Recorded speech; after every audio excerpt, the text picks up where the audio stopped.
Did anybody hear about the terrible house fire this weekend? I know that family. Luisa Rodriguez, who is in 5th grade at Adams Elementary, is one of my friends. They lost everything. I did hear that a house burned to the ground and that the family was left homeless. I also heard that the community really came together to help them out. So that got me thinking about what it really means to belong to a community. You know, Mr. Little, I've always thought a community is the neighborhood where you live. My other best friend, Monica, lives in my neighborhood.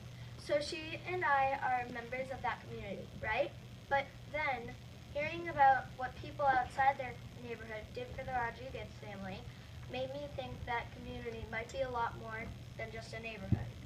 Well, when I think about community, I think about groups that have something in common, like my basketball team. We work together, care about each other, and we have a common purpose, winning.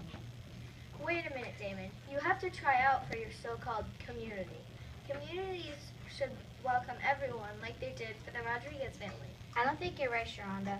I don't think there can be just one simple definition of a community. There are different types. What do you think, Mr. Little? Julian, I think you're right. There are communities that include everybody, and there are communities who choose who they include.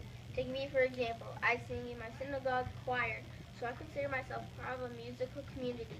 I have to try out for the choir. They don't let people who can't carry a tune in. On the other hand, I had to try out to be part of the Jewish community. I was born into it. Well, my parents are Haitian, so I guess I was born into the Haitian community here in the United States. We also speak Haitian when we get together. Does this make me part of both the Haitian community and a language community? I would say so. How about you, Mr. L? It sounds like we're agreeing that there are language communities, sports communities, religious communities, neighborhood communities. I'm beginning to wonder, what isn't a community? Well, my question is, how big or small can a community be? It seems to me that we all live on Earth. Does that mean that we all belong to the world community? Damon, now you're really thinking big.